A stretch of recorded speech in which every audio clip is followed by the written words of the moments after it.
Hello, welcome to Smile with Sandbox, and today we have Pat. Pat, if you could share with everybody who you are, tell us a little bit about your company, and tell us what business looked like for you heading into the tail half of 2019. Thanks, Rod. I'm happy to be here, and thanks for inviting me to this platform. I run a business based out of Winnipeg that's focused around work in Western Canada, predominantly two different areas. One is more of a traditional financial planning firm called Unity Insurance Professionals, where we do financial planning and life insurance work with predominantly business owners. And that's a big part of the work we do. We have a team of about 8 or 9 people that focus on that side of things. And then the other side of the business is called Blackwood Family Enterprise Services, which is where I spend the bulk of my time, frankly. And in that business is where we're working with multi-generational families, really trying to help them deal with the complexities around succession and all the challenges that go with passing wealth or a business from generation to generation. So I guess to answer your question, your first question around what did the business look like in fall 2019, our fiscal year end is September 30th. We just had our best year ever in 20 years. So it was our best year ever. We were celebrating, having fun. Everyone was excited. Our banker was happy. Everything was great. So, we had money to reinvest back in the business and do some things that we wanted to do that we held off doing. So we were in really good shape going into the fall of 2019. Great. And then we kind of come into that March, April period, and we get hit with this pandemic. Tell a person viewing this, what did that look like from your perspective? What did that feel like? What did you guys have to face? Yeah, Rod, I think I recently shared this with our team. We have a mid-year, twice-a-year strat planning session. And fortunately, we're able to have this session a couple weeks ago where it's face-to-face. We brought everybody together the first time and spread out down in one of the big boardrooms. But what I shared with the group at that time is I think I personally went through 3 different phases. The first phase I just referenced, I was concern and fear. I was concerned about my mom and dad. I was concerned about my staff and the health of the staff. I was concerned about my kids that live in different provinces. One lives right in the heart of Montreal, and we also had a staff person that was touring Europe at the time that was trying to get back on flights. So I think for the first few weeks, I was full of concern, and I honestly was fearful as to what's going on. And so I don't know if it was 3 weeks or I didn't document this, but then I moved into the next phase, which I think I called frustration and anger. As an entrepreneur, I like to have control, and I found I had no control. Couldn't plan anything. You didn't know what to do in the next weeks or months ahead. I had concerns about the government programs and what they were coming out. There was missing information, and so really, we weren't productive, but busy, like super busy, and it was a stressful kind of busy because we weren't making a lot of revenue in the door, but we were busy. So that phase of frustration and anger went on for a few weeks. But then at some point, 5-6 weeks into it, something switched, and I went into an optimistic, hopeful phase. And that's where I am now. Like I started to see the opportunities. I started to see how grateful we should be for the state of our business, and we were able to keep all our staff fully employed with no layoffs, topped up their incomes, which meant for me really important that they could then support their families and continue on without stressing about financial issues from their side. So it's in this kind of optimistic hope phase that we're in now, and looking for opportunity. But for sure, I was in a fearful spot for a few weeks, and I think a lot of us probably were. There was so much information overload, didn't know where to look, didn't know where to turn. Finally, I stopped listening to the news and just started getting in a better positive space. I'm an avid reader, Rod, as I think you know, and I'm also a huge fan of Harvard Business Review. And they were my daily pump up because I'd get good shots from them about things to read, and how as a leader you need to lead through crisis. So, but I was through a couple of, certainly several weeks of some dark times before I came out of it. When you look at yourself as a leader through this, Pat, um, what do you feel was the biggest challenge you were facing that maybe you haven't faced before as a leader? That's a great question. I think a lot of it probably came down to trying to understand uh, and support culture.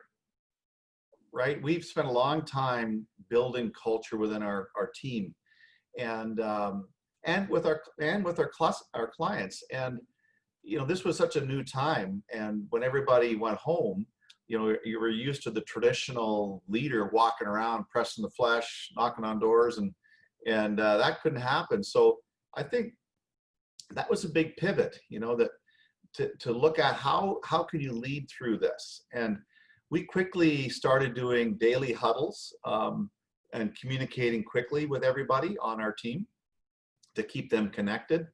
One of the more fun things we did, we had a Friday pizza lunch where we ordered pizzas for everybody and sent them to their homes, and planned a pizza Zoom party, and didn't talk business, just talked about updates. We actually played a little trivia poll game on Zoom. So I think that was probably the biggest learning, is how can you lead and how can you continue to build culture and support the culture you've established in a crisis like this. I think the flip side that went out to our clients as well. You can't get in the car and go see somebody.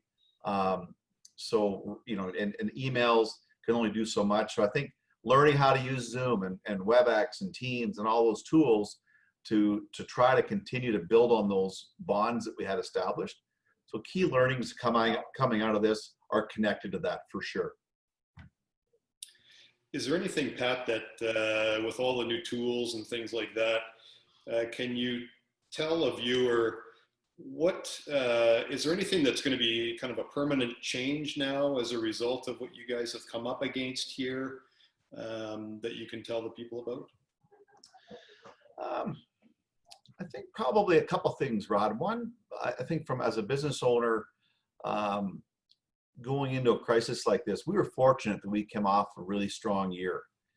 I know a lot of my colleagues and friends that are business owners weren't that fortunate. So I think being financially prepared is going to be a key learning that will be a permanent one. It's building the reserves, protecting those reserves, cementing those relationships with the banks, et cetera. So that's a key learning that's going to stay. A permanent learning for sure is the financial stability, and the foundation of the business will be permanent. I think the mobility of our workforce is going to be something that's going to stay, right? I was probably a bit old school thinking that way, that no, we all have to be here in the bricks and mortar, and I certainly don't share that opinion anymore. I totally get the value of work at home and efficiencies, and that we can do this. I think that's a permanent feature of us going forward. So much so that certainly our lease is coming up in a few years, or two and a half years.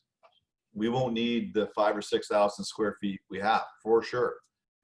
So how can we do that? So that's going to be a permanent learning. I think that's key. Also, efficiencies with our clients. We do a lot of fee work with clients, and oftentimes that involves travel, which means billing clients for work.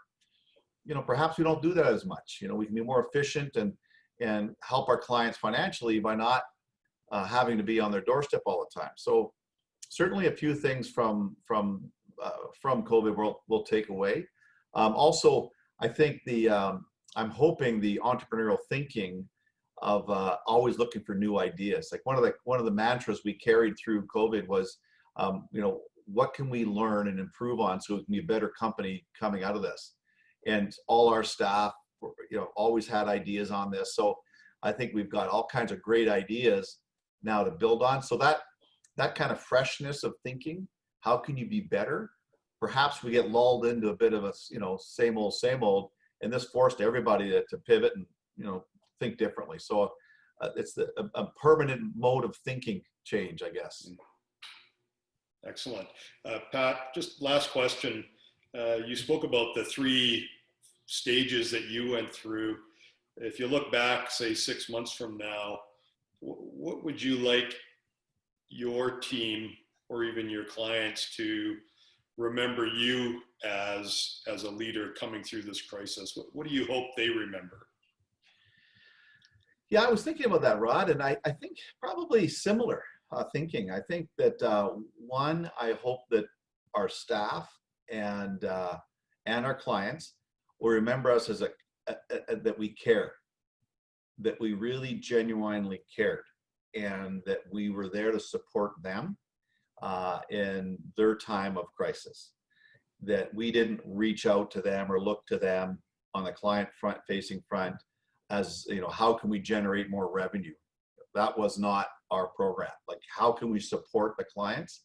How can we support our staff? And so I'm hoping that 6 months out, people will look back and go, yeah, you know what, you guys really stepped up, made my life easy, took away the financial stress that would have been compounding the stress that they are otherwise under.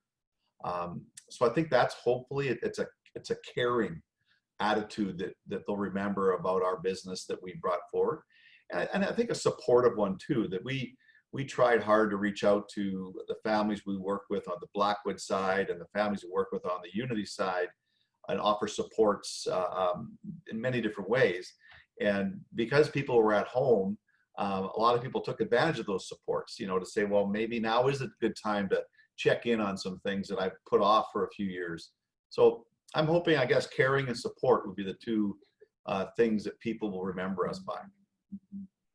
That's great, Pat. Thank you, and appreciate you taking the time today with me, and let you get back with your day.